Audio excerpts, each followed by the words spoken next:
अकबर का राज्याभिषेक हुए कई साल बीत चुके थे, परंतु प्रजा और दरबारी अभी भी उस भव्य दिन को नहीं भूले थे जब ढोल नगाड़ों के साथ युवा अकबर ने आधिकारिक रूप से गद्दी संभाली थी। विशाल जुलूस, हाथियों पर सजे घुड़सवार, दूर दूर से आए मेहमान, सबको लगा था कि यह एक ऐसा सम्राट होगा जो हिंदुस्तान को नई दिशा देगा। इसी दौरान दरबार में एक प्रतिभाशाली युवक महेश दास, जो आगे चलकर बीरबल बना, की चर्चा होने लगी। उसकी बुद्धिमत्ता के किस्से दूर दूर तक फैले थे। आज अकबर को उस दिन की याद आ रही थी जब पहली बार उन्होंने बीरबल को दरबार में आमंत्रित किया था। कैसे सरल पर चमत्कारिक शब्दों में बीरबल ने एक कठिन न्यायिक समस्या को सुलझा दिया था और तभी से वह अकबर के प्रिय हो गए। अकबर के नवरत्न दरबार में अब तक स्थिरता आ चुकी थी। राजा टोडरमल वित्तीय मामलों को देखते थे, तानसेन संगीत से सबका मन मोह लेते थे, अब्दुल रहीम खान खाना कविता काव्य की दुनिया संभालते थे, राजा मान सिंह सैन्य अभियानों में वीरता दिखाते थे और फैजी अबुल फजल आदि साहित्यिक और प्रशासनिक कार्यों में हाथ बटाते थे। मुल्ला दो प्याजा अपनी मस्खरी के लिए प्रसिद्ध थे, जबकि बीरबल व्यावहारिक बुद्धि और न्यायप्रियता के लिए। लेकिन जैसे जैसे साम्राज्य का विस्तार हुआ, नई चुनौतियां सामने आने लगीं। दूर दराज प्रांतों में विद्रोह की अफवाहें, कुछ दरबारियों की बढ़ती ईर्ष्या, व्यापारिक गुटों के स्वार्थी इरादे, धार्मिक मुद्दों पर टकराव आदि। अकबर समझ चुके थे कि उन्हें इन तमाम क्षेत्रों में संतुलन लाना होगा, वरना साम्राज्य की एकता में दरार पड़ सकती है। और हर नई चुनौती पर उनका पहला भरोसा बीरबल पर ही जाता था। समय बीता और बीरबल की सूझबूझ ने हर समस्या का समाधान निकाला। जनता में बीरबल बेहद लोकप्रिय होते जा रहे थे। वे गांवों में जाकर लोगों की समस्याएं सुनते, त्वरित निपटारा करते। दरबार में भी बड़े से बड़ा गहन मुद्दा हो, बीरबल हमेशा हाजिर जवाबी से हल निकाल लेते। कुछ दरबारी इससे खुश थे, पर कुछ घोर ईर्ष्या से जलने लगे। उनकी सोच थी, बीदरियों में भी तो और विद्वान हैं, लेकिन अकबर को हमेशा बीरबल ही क्यों दिखता है। इस दुर्भावना ने धीरे धीरे एक गुट बना दिया, जो गुप्त रूप से बीरबल को नीचा दिखाने की योजनाएं रचने लगा। अकबर को खबर मिली कि राजधानी से दूर एक इलाके नौगांव में प्रजा बेहाल है। वहां के जमींदारों पर आरोप है कि वे किसानों पर अत्याचार कर रहे हैं, लगान मनमाने ढंग से बढ़ा रहे हैं और जो विरोध करे उसे दंडित किया जाता है। अकबर ने बीरबल को बुलाया। इस नौगांव की समस्या को सुलझाना होगा, तुम जाओगे? बीरबल ने आदेश का पालन किया। कुछ दरबारी मन ही मन खुश हुए। उन्हें लगा कि नौगांव की समस्या इतनी जटिल है, शायद बीरबल वहां उलझ जाए और असफल होकर लौटे। पर बीरबल तो चुनौतियों को स्वीकार करने में ही आनंद पाते थे। बीरबल एक छोटा सा दस्ता लेकर नौगांव पहुंचे। रास्ते में उन्हें सूखे खेत, उजड़े घर और सहमे हुए किसान दिखे। वहां पहुंचते ही एक वृद्ध किसान ने उन्हें रोककर रोते हुए कहा, बाबूजी, हम पर अत्याचार हो रहा है। हमारी फसल पहले ही कम होती है, ऊपर से जमींदार जब चाहें टैक्स बढ़ा देते हैं। बीरबल ने गांव वालों से मिलकर उनकी बातें सुनी। पता चला कि मुख्य जमींदार के 3 बेटे मिलकर पूरा इलाका चला रहे हैं और इनका स्वभाव काफी कठोर है। बीरबल ने अगले ही दिन चौपाल पर पंचायत बिठाई ताकि सारी शिकायतें सार्वजनिक हों, परंतु उन 3 बेटों में से कोई भी नहीं आया। बीरबल समझ गए कि वे लोग टकराव से बचना चाहते हैं या फिर अकड़ दिखाना चाहते हैं। बीरबल ने सोचा कि गुप्तचर भेजकर पहले स्थिति समझी जाए। जल्द ही खबर आई कि जमींदार के बेटे अपने किले में मजे कर रहे हैं और किसी भी पंचायत को मानने को तैयार नहीं। उनका तर्क था, हमारा इलाका है, हम जो चाहें करेंगे, दिल्ली के दरबार की यहां नहीं चलती। अगर आपको कहानी पसंद आती है तो चैनल को सब्सक्राइब जरूर करें। बीरबल ने एक तरकीब सोची। उन्होंने एक उत्सव का बहाना किया। बहाना यह कि राजा अकबर ने नौगांव में एक बड़ा आयोजन करने का फैसला किया है, जहां जमींदार के परिवार को विशेष सम्मान से नवाजा जाएगा। यह सुनकर जमींदार के बेटे लालच में फंस गए। सोचने लगे, यदि हमें दरबारी सम्मान मिलेगा तो हमारी प्रतिष्ठा बढ़ जाएगी। वे सहर्ष आयोजन में आने को तैयार हो गए। आयोजन के दिन चौपाल को सजाया गया, खाने पीने का प्रबंध हुआ, लोक नृत्य और संगीत के इंतजाम हुए। जमींदार के बेटे रईसी कपड़े पहनकर पहुंचे। जब वे आए तो उन्हें लगा, वाह, हमारे लिए इतना भव्य इंतजाम, बीरबल हमारी आवभगत करना चाहते हैं। दूसरी ओर बीरबल ने जनता को पहले ही सलाह दे दी थी कि वे अपनी शिकायतें सीधे इन लोगों के सामने रखें। आयोजन का प्रारंभ हुआ। नाच गाने के बीच बीच में किसान एक एक कर जमींदार के बेटों से अपनी समस्याएं बताने लगे। किसी को लगान के नाम पर डरा धमकाकर धन लिया गया था, किसी के घर पर जबरदस्ती कब्जा कर लिया गया, किसी की बेटी के विवाह में बाधा पहुंचाई गई, इत्यादि। धीरे धीरे माहौल बदलने लगा। जमींदार के बेटे असहज महसूस करने लगे। उन्हें समझ आया कि यह आयोजन सम्मान का नहीं बल्कि पूछताछ का मंच बन गया है। वे तैश में आ गए और बोलने लगे, यह सब झूठ है, हम पर झूठे आरोप लगाए जा रहे हैं। बीरबल ने शांत स्वर में कहा, यदि आरोप झूठे हैं तो हमें सबूत दिखाइए। आइए एक खुली पंचायत में आप, हम और जनता सब मिलकर चर्चा करें। आप साफ हो जाएंगे अगर आपने गलत नहीं किया है। उनके लिए इस वक्त मना करना कठिन था, क्योंकि इतनी भीड़ के सामने पीछे हटते दिखते तो उनकी प्रतिष्ठा और बिगड़ती। अगले दिन खुली पंचायत लगी। जमींदार के बेटों ने अपने लेखा जोखा के कुछ दस्तावेज पेश किए। किसान भी अपने पुराने रसीद और गवाह लाए। जब विस्तार से पूछताछ हुई तो कई झूठ सामने आने लगे। जमींदार के बेटों ने अक्सर रिकॉर्ड में हेराफेरी की थी, अधिक कर लगाया था और कई लोगों को धमकाकर चुप करा दिया था। बीरबल ने सबके सामने उनकी जिम्मेदारी तय की। उन्होंने कहा, यह इलाका मुगल साम्राज्य का हिस्सा है। यहां अकबर बादशाह का राज चलता है, किसी जमींदार का मनमाना कानून नहीं। पंचायत की राय के अनुसार जमींदार के बेटों को किसानों से जबरदस्ती लिया गया धन लौटाना पड़ा और भविष्य में लगान दर को शासन के निर्देशानुसार ही रखना पड़ा। इसके अलावा उन्हें जनहित के कई कार्य करने का आदेश भी मिला, जैसे कुआं खोदना, सड़क बनवाना इत्यादि। इस तरह नौगांव की समस्या का समाधान हुआ। बीरबल ने सबको विश्वास दिलाया कि अगर फिर अत्याचार हुआ तो मुगल दरबार तुरंत दंड देगा। जनता ने चैन की सांस ली और जमींदार के बेटों को सबक मिला। जब बीरबल वापस राजधानी पहुंचे तो अकबर ने उनका भव्य स्वागत किया और उन्हें इनाम से नवाजा। आम जनता को भी खबर मिली कि बीरबल ने नौगांव में व्यवस्था दुरुस्त कर दी। इससे बीरबल की ख्याति और बढ़ गई। दूसरी ओर ईर्ष्यालु दरबारियों को यह फिर नागवार गुजरा।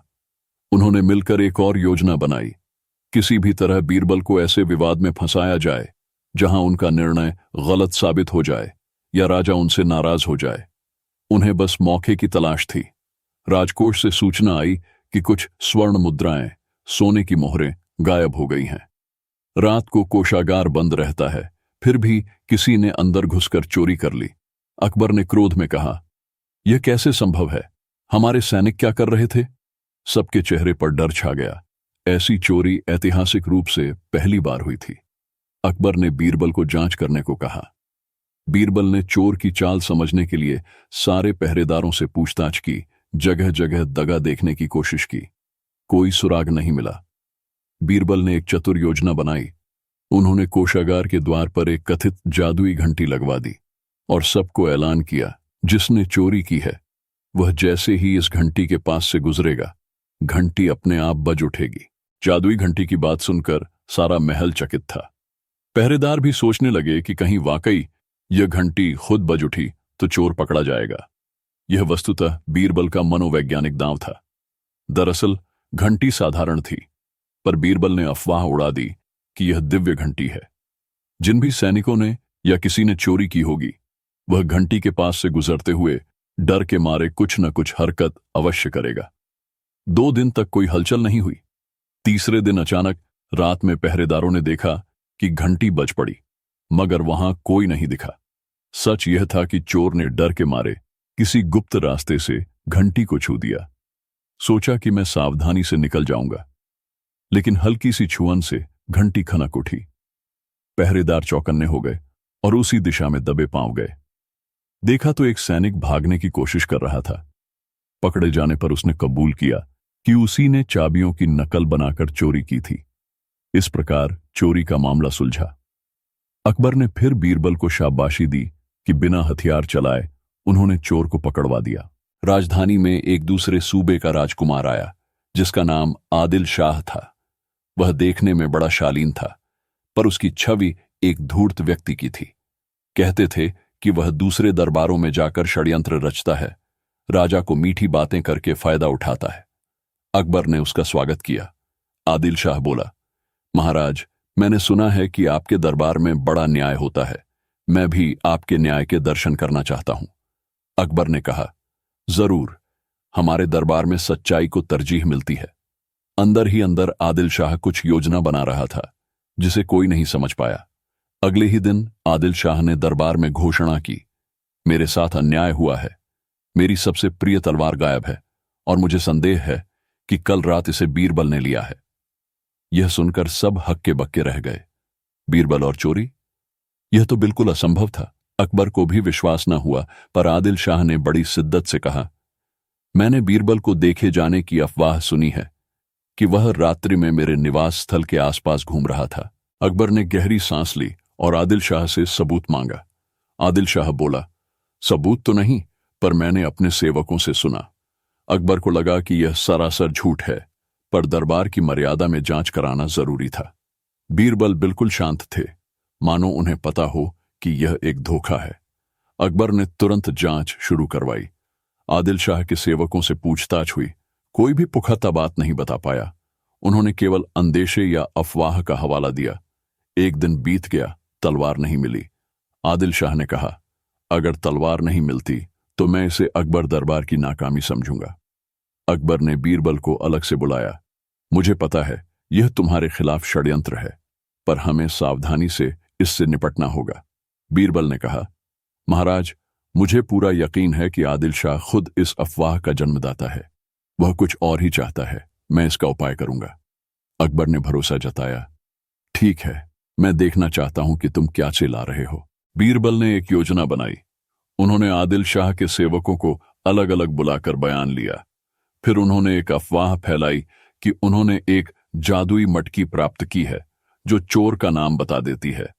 इस मटकी का उपयोग पहले भी चोरी के मामलों में किया जा चुका है, जबकि यह सब कोरा मनगढ़ंत था। शाम को एक सभा हुई। उस सभा में आदिल शाह के सभी सेवक, दरबारी, बीरबल और अकबर शामिल थे। मटकी को बीच में रखा गया। बीरबल ने घोषित किया, इस मटकी में देवता का वास है। अब जिस भी व्यक्ति ने तलवार चुराई है या तलवार छिपाई है, उसके हाथ में मटकी को छूते ही काला रंग लग जाएगा। सब चौंक उठे। आदिल शाह और उसके सेवक भी घबरा गए। बीरबल ने कहा, एक एक करके सब मटकी को छुए। एक एक करके सबने छुआ। जब आदिल शाह की बारी आई तो वह संकोच करने लगा, फिर बड़ी हिम्मत से छू लिया। जब सबने छू लिया तो बीरबल ने सबके हाथ चेक किए। सबके हाथ साफ थे, किसी पर काला रंग नहीं लगा। तब बीरबल ने आदिल शाह के हाथ देखे। आदिल शाह के हाथ भी साफ निकले। पर तभी बीरबल ने जोर से कहा, आदिल शाह, आपके हाथों पर सुगंध कैसे है? लगता है आपने मटकी को छुआ ही नहीं।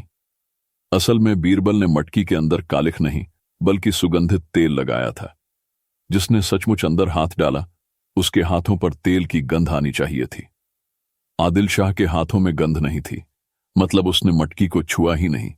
वह डर गया था कि कहीं उसका झूठ न पकड़ा जाए। आदिल शाह भौंचक रह गया। बीरबल ने कड़ी आवाज में कहा, इसका मतलब तलवार चोरी का झूठा आरोप लगाया गया है और ऐसा करने वाला आप ही हैं। दरअसल आदिल शाह ने कभी तलवार खोई ही नहीं थी। वह एक बहाना था बीरबल को बदनाम करने का। सभा में सब उसकी इस कायरता और धूर्तता पर हंस पड़े। अकबर ने गुस्से में कहा, आदिल शाह, तुमने हमारे दरबार पर कीचड़ उछालने की कोशिश की है। इसके लिए दंड मिलना चाहिए। आदिल शाह डर के मारे माफी मांगने लगा। मुझे क्षमा करें, मैंने एक षड्यंत्र किया था ताकि बीरबल को नीचा दिखा सकूं। मैंने सुना था कि यह दरबार न्यायप्रिय है, पर मुझे जलन थी कि बीरबल का नाम बहुत ऊंचा है। अकबर ने उसे कड़ी फटकार लगाई और फिर देश निकाला का आदेश दिया। आदिल शाह लज्जित होकर चला गया। इस पूरे प्रकरण के बाद दरबार में एक नई बहस छिड़ी, धार्मिक सहिष्णुता और विविधता को लेकर। कुछ कट्टरपंथी दरबारी कहने लगे कि हमें दूसरे धर्म के राजकुमारों पर विश्वास नहीं करना चाहिए, तो कुछ अन्य विद्वानों ने इसका विरोध किया कि खराब व्यक्ति का कोई धर्म नहीं होता। वह किसी भी समुदाय से हो सकता है। अकबर ने स्वयं कहा, हमारे राज्य में सभी धर्मों का सम्मान होगा। अगर कोई गलत करता है तो उसके विरुद्ध कार्रवाई होगी, चाहे वह किसी भी धर्म से हो। हमें नीतियों और चरित्र के आधार पर लोगों का मूल्यांकन करना चाहिए, न कि उनके विश्वासों के आधार पर। बीरबल ने इसका समर्थन किया और समझाया, जो सचमुच धर्म का मर्म जानता है वह कभी किसी के साथ अन्याय नहीं कर सकता। अकबर की रुचि कला और साहित्य में थी। इस बीच उन्होंने एक बड़े कवि सम्मेलन का आयोजन करवाया। देश भर से कवि और शायर आए। दरबारी कवियों में रहीम खान खाना, फैजी और अन्य कई विख्यात नाम भी थे। अकबर ने घोषणा की, जो भी कवि अपनी उत्कृष्ट कृति सुनाएगा उसे दरबार की ओर से विशेष पुरस्कार मिलेगा। कवि सम्मेलन में रंगारंग प्रस्तुतियां हुईं। कोई भक्ति रस में डूबा, कोई श्रृंगार रस में, कोई वीर रस में, कोई हास्य व्यंग्य में। बीरबल भी उस सभा में थे। हालांकि वे खुद बड़े कवि नहीं थे, मगर कविता समझने का शौक रखते थे। एक कवि ने ईर्ष्यालु स्वभाव के लोगों पर बड़ा तीखा कटाक्ष किया, जिसे सुनकर ईर्ष्यालु दरबारी भुनभुनाने लगे। अकबर और बीरबल ने उस कवि की रचना की खूब प्रशंसा की, क्योंकि वह समाज के रोगों को उजागर कर रहा था। सम्मेलन के अंत में कई कवियों को इनाम मिला। कुछ कवि बड़े सम्मान के साथ विदा हुए और कुछ को दरबार की अस्थायी सदस्यता भी मिली, ताकि वे कभी भी आकर अपनी रचनाएं सुना सकें। अकबर का मानना था कि साहित्य समाज का दर्पण होता है, और यदि कवि व साहित्यकार दरबार से जुड़ेंगे तो शासन को लोगों का मन समझने में भी आसानी होगी। बीरबल ने सुझाव दिया, महाराज, क्यों न हम समय समय पर ऐसे सम्मेलन करते रहें। इससे विद्वानों में प्रतिस्पर्धा भी बनी रहेगी और हमारी संस्कृति भी समृद्ध होगी। अकबर को यह विचार पसंद आया। आगे चलकर यह सम्मेलन एक नियमित परंपरा बन गया। अकबर प्रजा का हाल जानने के लिए अक्सर वेश बदलकर शहर के बाजारों में घूमते थे। एक दिन उन्होंने बीरबल को भी साथ चलने को कहा। दोनों ने साधारण व्यापारियों का रूप धारण किया और बाजार में निकल गए। वहां उन्होंने देखा कि कुछ दुकानदार मिलकर सामान की कीमतें बढ़ा रहे हैं। इससे गरीब लोग काफी परेशान थे। एक जगह एक बूढ़ी महिला चीख चीख कर कह रही थी, दाल इतनी महंगी क्यों हो गई? पहले से दोगुना दाम पर बेची जा रही है। दुकानदार बहाना बना रहे थे कि पैदावार कम है, पर दरअसल वे कार्टेल बनाकर दाम बढ़ा रहे थे। अकबर और बीरबल ने चुपचाप सब नोट किया। वापस महल लौटते ही अकबर ने आदेश दिया कि प्रशासनिक अधिकारी बाजार का औचक निरीक्षण करें और मुनाफाखोरी पर सख्त नियंत्रण रखा जाए। कुछ दोषी व्यापारियों पर जुर्माना लगा और कीमतें फिर सामान्य हो गईं। यह घटना बताती है कि अकबर और बीरबल प्रजा की जरूरतें समझते हुए शासन चलाने को प्रतिबद्ध थे। अकबर अपने विचारों को लागू करने में कभी कभी अतिशयोक्ति कर जाते थे। एक दिन उन्हें लगा कि राज्य में बहुत सी बुराइयों की जड़ शराब है। उन्होंने आवेश में आकर आदेश जारी कर दिया कि कल से शराब की बिक्री पर पूर्ण प्रतिबंध होगा। दोषी पाए जाने पर कड़ी सजा दी जाएगी। दरबार में सनसनी फैल गई। व्यापारी सोचने लगे कि उनके करोड़ों के कारोबार पर संकट आ जाएगा। कुछ लोगों ने समर्थन किया, पर कुछ ने कहा कि इस तरह अचानक प्रतिबंध लगाना अव्यावहारिक होगा। गुप्त रूप से इसका लेन देन बढ़ेगा और भ्रष्टाचार भी। बीरबल ने अकबर को समझाने की कोशिश की, महाराज, मैं आपकी भावना से सहमत हूं कि नशा समाज के लिए हानिकारक है, परंतु इस तरह तुरंत प्रतिबंध से शायद अव्यवस्था फैल जाए। हमें कोई संतुलित नीति लानी चाहिए। अकबर गुस्से में बोले, क्या तुम मेरा आदेश मानने को तैयार नहीं? बीरबल शांत रहे। महाराज, मैं बस आपको निवेदन कर रहा हूं कि ऐसे बड़े निर्णयों के लिए चरणबद्ध तरीका अपनाएं। अकबर ने थोड़ा विराम लिया और कहा, ठीक है, मैं 7 दिन तक देखना चाहूंगा कि इसका क्या असर होता है। अगर स्थिति नियंत्रण से बाहर जाती है तो कोई दूसरा उपाय सोचेंगे। 7 दिन तक राज्य में शराब की बिक्री पर सख्ती रही। परिणाम यह हुआ कि गरीब और मध्यम वर्ग को कुछ राहत मिली। घरेलू हिंसा में कमी की बातें सामने आईं, लेकिन दूसरी ओर शराब माफिया सक्रिय हो गया। चोरी छिपे ऊंचे दामों पर बिक्री होने लगी। चौथे दिन ही ज्यादा कमाई के लालच में कुछ लोग अवैध धंधे में कूद पड़े और 5वें दिन राजधानी के बाहर एक गुट पकड़ा गया जो शराब तस्करी कर रहा था। बीरबल ने अकबर को स्थिति बताई। देखिए महाराज, आपकी मंशा अच्छी थी, मगर अचानक प्रतिबंध से भ्रष्टाचार को बल मिल गया है। अकबर ने स्थिति स्वीकार की और कहा, हम एक नई नीति बनाएंगे, शराब की बिक्री पर नियमन, उच्च कर और जागरूकता अभियान, और यदि कोई अवैध काम करता है तो सख्त दंड। इस निर्णय से दरबार में भी संतुलन बना और जनता को भी लगा कि राजा सुधार चाहते हैं मगर यथार्थ को भी समझते हैं। दरबार में मुल्ला दो प्याजा एक ऐसे चरित्र थे जो कभी कभी बड़ी दिलचस्प बातें कर जाते थे। एक दिन उन्होंने सबको हंसाने के लिए एक व्यंग्य सुनाया जिसमें बताया कि कैसे राजा अगर दिन को रात और रात को दिन कहना चाहे तो दरबारी तालियां बजाते हैं। दरबारी हंस पड़े, मगर अकबर समझ गए कि यह चापलूसी पर व्यंग्य है। बाद में अकबर ने बीरबल से पूछा, क्या वाकई मेरे दरबारी ऐसे ही चापलूस हैं? बीरबल ने सत्य कहा, महाराज, कुछ लोग हाँ में हाँ मिलाकर अपने फायदे निकालते हैं, लेकिन आपकी दूरदर्शिता है कि आप सच झूठ में भेद कर लेते हैं। ऐसे लोग कभी न कभी बेनकाब हो ही जाते हैं। अकबर ने माना कि चाटुकारिता शासन में विष के समान है। उन्होंने दरबारियों को आगाह किया कि उन्हें सच्ची राय और सत्य चाहिए, न कि झूठी प्रशंसा। अकबर के महल में उनकी बेगमें भी रहती थीं, जिनमें मुख्यतः रानी जोधा बहुत समझदार और दयालु थीं। वे प्रजा के दुख सुख में दिलचस्पी रखती थीं। एक दिन रानी जोधा ने बीरबल को बुलाकर पूछा, महाराज, अकबर के कामकाज से तो मैं संतुष्ट हूं, पर महिलाओं की स्थिति के बारे में क्या किया जा सकता है? मैंने सुना है कि कई इलाकों में उन्हें शिक्षा नहीं मिलती, बाल विवाह होते हैं और अन्याय होता है। बीरबल ने उत्तर दिया, रानी साहिबा, आपकी चिंता वाजिब है। यह एक सामाजिक बदलाव का विषय है। राजा और दरबार मिलकर कुछ नियम बना सकते हैं, पर समाज में जागरूकता लाना भी जरूरी है।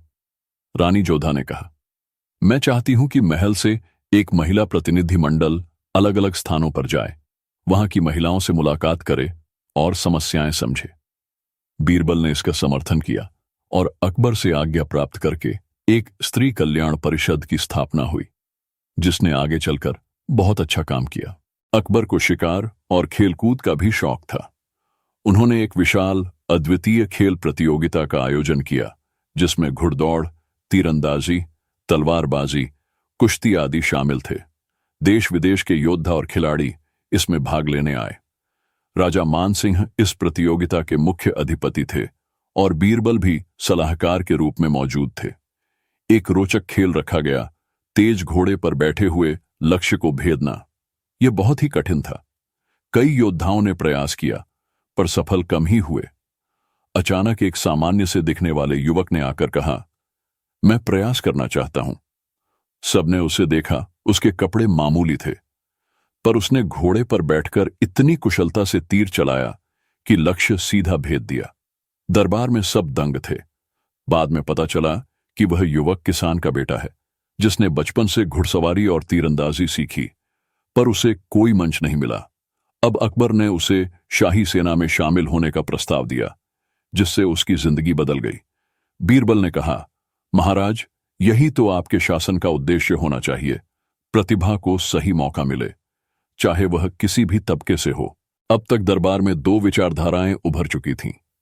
एक जो व्यापक सुधारों और उदार नीतियों के पक्ष में थी, जिसमें बीरबल समेत अधिकांश विद्वान थे, और दूसरी जो कट्टरता और कठोरता पर जोर देती थी, जिसमें कुछ ईर्ष्यालु और रूढ़िवादी दरबारी शामिल थे।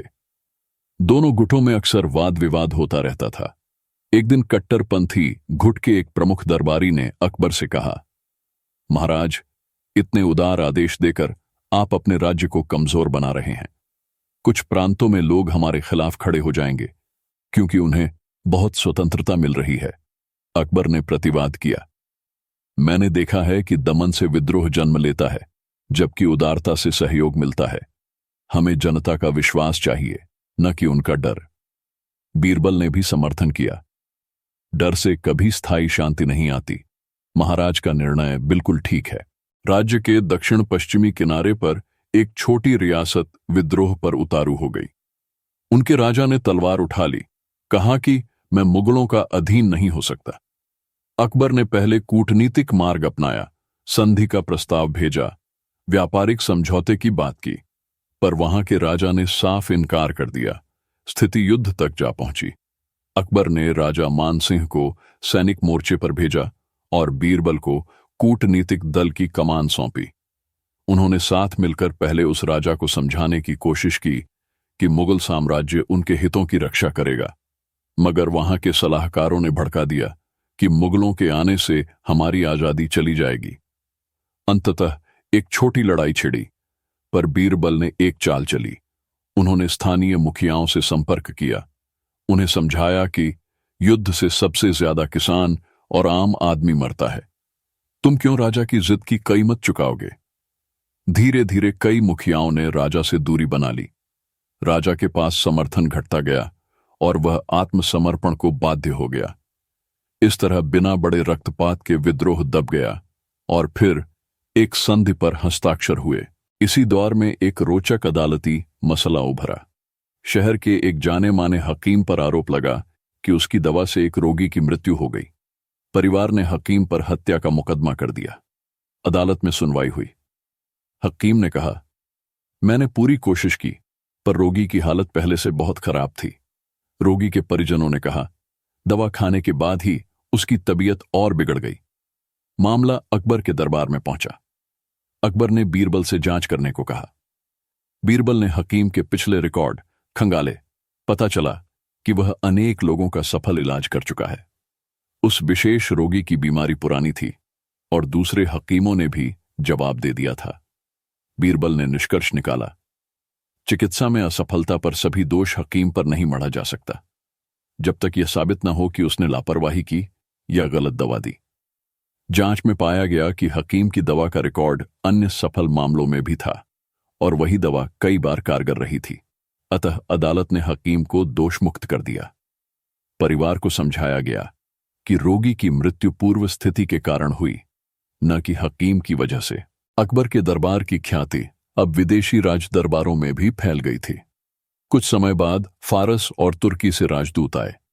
वे अकबर की सहिष्णु नीतियों और बीरबल की बुद्धिमत्ता के किस्से सुनकर उत्सुक थे। फारसी दूत ने पूछा, हमने सुना है यहां एक बुद्धिमान सलाहकार है जो किसी भी प्रश्न का उत्तर दे देता है, क्या यह सच है? अकबर ने मुस्कुराते हुए बीरबल की ओर संकेत किया। दूतों ने बीरबल से कई सवाल पूछे, राज्य प्रबंधन, कूटनीति, दार्शनिक प्रश्न इत्यादि। बीरबल ने सधी हुई भाषा में उत्तर दिए। दूत बेहद प्रभावित हुए। इसके बाद तुर्की दूत ने अनौपचारिक बातचीत में कहा, काश हमारे राजा के दरबार में भी कोई ऐसा होता। यह सुनकर अकबर और दरबारी मुस्कुरा दिए। इस मुलाकात से दोनों राज्यों के बीच व्यापारिक और सांस्कृतिक आदान प्रदान के नए रास्ते खुले। मुगल साम्राज्य के अंतर्गत कई रियासतें थीं, जिनके शासक अकबर को सर्वोच्च मानते थे, पर उनकी अपनी स्वायत्तता थी। अकबर ने सोचा कि क्यों न सभी रियासतों को एक मंच पर लाया जाए, जहां वे आपसी सहयोग पर विचार कर सकें। एक बड़े अधिवेशन का आयोजन हुआ, जहां बीरबल ने संयोजन की भूमिका निभाई। अधिवेशन में भिन्न भिन्न रियासतों ने अपनी समस्याएं बताईं। किसी को पड़ोसी राज्य से विवाद था, किसी को आर्थिक मंदी की चिंता, कहीं धार्मिक संघर्ष था। बीरबल ने सबको सुझाव दिया कि मिलकर काम करने से हम सब मजबूत होंगे। यदि कोई अकेला लड़ने जाए तो कमजोर पड़ सकता है। एकता हमारा आधार होना चाहिए। इस अधिवेशन से आपसी मतभेद काफी हद तक कम हुए। कई सहयोग समझौते हुए, जैसे व्यापारिक मार्ग साझा करना, सैन्य सहायता, सांस्कृतिक समारोह आदि। दरबार में उत्सव का माहौल था। एक नया रंगमहल बनकर तैयार हुआ था, जहां नाटकों और सांस्कृतिक कार्यक्रमों का मंचन होना था। उद्घाटन समारोह में तानसेन ने एक सुंदर राग सुनाया। कुछ नर्तकियों ने मनमोहक नृत्य प्रस्तुत किया। बीरबल ने एक हास्य नाटक लिखवाया, जिसमें दिखाया गया कि कैसे एक आलसी राजा अपने ही दरबारियों के चक्कर में फंसकर राज्य खो देता है। लोगों ने खूब तालियां बजाईं, पर कुछ दरबारियों को लगा कि यह नाटक कहीं अकबर पर व्यंग्य तो नहीं कर रहा। अकबर ने हंसकर कहा, मुझे अपने ऊपर व्यंग्य से कोई आपत्ति नहीं, अगर उसमें कोई शिक्षा छिपी हो। बीरबल ने स्पष्ट किया, यह नाटक आम संदेश देता है, यदि राजा सुस्त होगा और दूसरों पर आंख बंद करके भरोसा करेगा तो राज्य तबाह हो सकता है। अकबर ने खुद कहा, हमें सतर्क रहकर सीख लेनी चाहिए, न कि इसे व्यक्तिगत आलोचना समझना चाहिए। अकबर ने देखा कि कुछ इलाकों में टैक्स वसूली को लेकर असंतोष बढ़ रहा है। राजा टोडरमल ने एक नई प्रणाली सुझाई, फसल के अनुमानित उत्पादन के आधार पर कर निर्धारण, जिसमें किसान की स्थिति का भी ध्यान रखा जाए। यह सुनकर कुछ जमींदारों और जागीरदारों ने विरोध किया, क्योंकि इससे उनकी अनियंत्रित वसूली पर रोक लगती थी। दरबार में लंबी बहस हुई।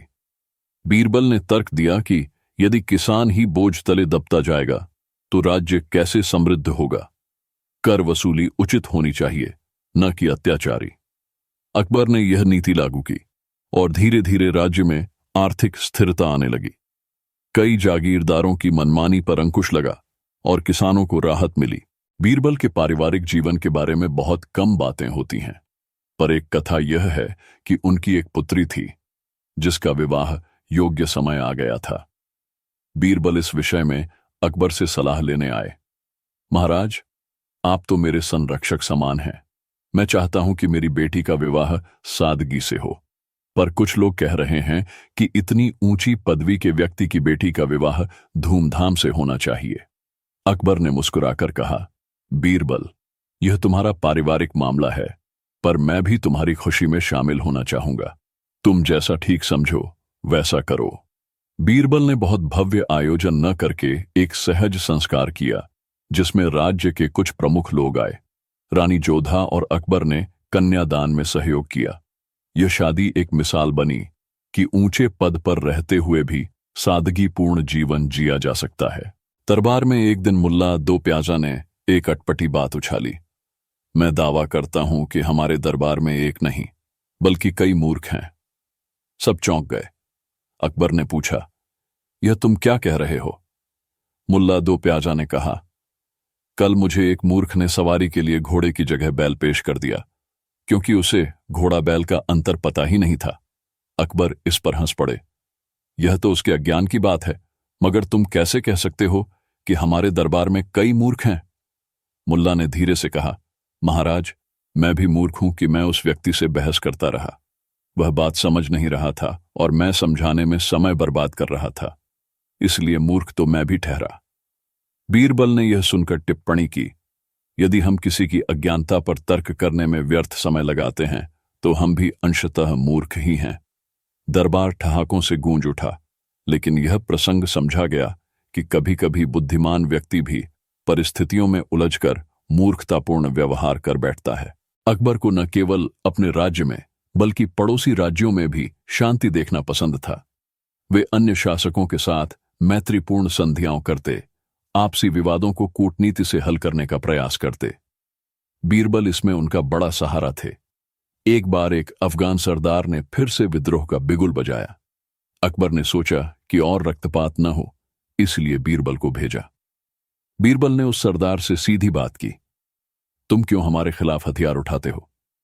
सरदार ने कहा, तुम्हारे राज्य का विस्तार बहुत हो गया है, हम अपनी आजादी नहीं खोना चाहते। बीरबल ने समझाया, आज हम शांतिपूर्ण सह अस्तित्व का रास्ता अपनाए तो बेहतर है। तुम अपनी रियासत में स्वायत्त रहो, बस बादशाह की संप्रभुता स्वीकार कर लो, बदले में तुम्हें आर्थिक और सुरक्षा सहयोग मिलेगा। कुछ तर्क वितर्क के बाद सरदार मान गया। इस तरह एक और टकराव टल गया। अकबर ने घोषणा की, शांति के लिए उठाया गया कदम बड़ी जीत से कम नहीं। महल में कभी कभी पारिवारिक विवाद भी होते थे। एक दिन रानी जोधा अकबर से नाराज हो गईं कि वे दरबारी कामों में इतना डूबे रहते हैं कि पारिवारिक जीवन को समय नहीं देते। अकबर कुछ कह न सके, क्योंकि यह बात काफी सच थी। बाद में उन्होंने बीरबल से साझा किया, परिवार में संतुलन कैसे रखूं? राजकाज इतना व्यस्त है। बीरबल ने सुझाव दिया, रानी साहिबा को कभी कभी अपने साथ प्रांतीय दौरों पर ले जाइए, ताकि उन्हें भी राज्य की स्थिति देखने मिले, साथ ही आपको भी पारिवारिक समय मिलेगा। अकबर ने इस सलाह पर अमल किया और जल्द ही रानी जोधा प्रसन्न हो गईं। उनके लिए यह नया अनुभव था, जनता की समस्याओं को करीब से देखना और राजा के कर्तव्य को समझना। दरबार में एक बार विद्वत सभा का आयोजन हुआ, जिसमें धर्म दर्शन से जुड़े विद्वान, सूफी संत, ब्राह्मण आचार्य, बौद्ध भिक्षु, जैन मुनि आदि आए। अकबर सबके विचार सुनना चाहते थे कि आध्यात्मिक एकता क्या होती है और कैसे मनुष्य आपस में सद्भाव से रह सकता है। लंबी चर्चा चली। कोई वेदांत की बात करता, कोई सूफीवाद की, कोई बौद्ध अहिंसा की। बीरबल ने अंत में कहा, सभी धाराएं अपने अपने तरीके से सत्य की तलाश करती हैं। हम सबकी मंजिल एक ही है, मन की शांति और परहित की भावना। अकबर ने इसे स्वीकार करते हुए कहा, मेरा सपना है कि हमारे राज्य में धार्मिक कट्टरता न हो, सब एक दूसरे के विचारों का सम्मान करें। यह सभा काफी देर तक चली और सबको लगा कि अकबर का दरबार सचमुच अद्वितीय है, जहां बहस मुबाहिसे करके भी सम्मानपूर्ण वातावरण बना रहता है। दरबार में एक और घटना घटी। एक ऊंचे ओहदे वाले अधिकारी का रथ शहर की गलियों से गुजर रहा था। उसने गलती से एक गरीब की दुकान को टक्कर मार दी, जिसमें दुकानदार को चोट आई और सामान का नुकसान हुआ। अधिकारी ने माफी मांगने के बजाय उस गरीब को डांट दिया। मामला दरबार में पहुंचा। अकबर ने कड़ी नाराजगी जताई। हमारा कानून सबके लिए बराबर है, चाहे वह अधिकारी हो या गरीब दुकानदार। अधिकारी को क्षतिपूर्ति देनी होगी और दंड भी भोगना होगा। कुछ दरबारियों को यह अनुचित लगा कि इतने बड़े ओहदे वाला व्यक्ति एक गरीब को क्षतिपूर्ति क्यों दे, पर बीरबल ने तर्क दिया, अन्याय करने वाला कोई भी हो, कानून एक ही रहेगा। यदि राजा इस सिद्धांत का पालन नहीं करेगा तो आम जनता पर क्या असर पड़ेगा। अकबर ने बीरबल की बात की पुष्टि की और अधिकारी को दंड दिया गया। जनता ने दांतों तले उंगली दबा ली कि वास्तव में यह दरबार अन्याय को नहीं छोड़ता। राजधानी में एक दिन अफवाह फैली कि महल के नीचे एक पुराना खजाना दबा है, जो किसी पुराने शासक ने छिपाया था। कुछ लोगों ने अकबर को सुझाव दिया कि इसे खोदकर निकालना चाहिए, राज्य का खजाना बढ़ जाएगा। लेकिन महल को खोदना आसान नहीं था। वहां पुरातन संरचनाएं थीं जिन्हें नुकसान पहुंचता। अकबर ने बीरबल से सलाह ली। बीरबल ने कहा, महाराज, यह अफवाह है या सच पता नहीं, पर महल को खोदने में बड़ा जोखिम है। कहीं यह हो कि खजाना न मिले और इमारत को क्षति पहुंच जाए। बेहतर है कि पहले हमारी टेक्निकल टीम जांच करे, तब कोई फैसला लें।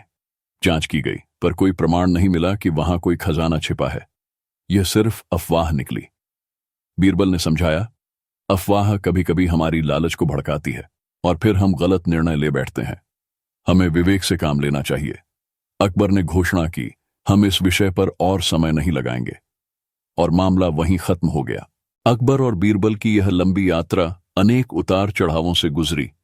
ईर्ष्यालु दरबारियों के षड्यंत्र, बाहरी शत्रुओं के हमले, प्रशासनिक सुधारों के विवाद, सामाजिक कुरीतियों का उन्मूलन, धार्मिक सहिष्णुता का प्रचार, परिवार की उलझनें, आर्थिक नीतियों का समायोजन, कला साहित्य संगीत का संरक्षण इत्यादि।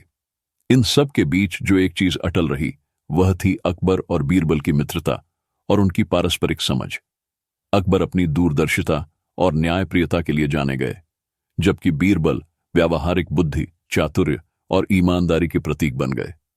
इतिहास की दृष्टि से देखें तो कुछ सूत्र कहते हैं कि आगे चलकर एक सैन्य अभियान में बीरबल की मृत्यु हो गई, जिससे अकबर को गहरा आघात लगा।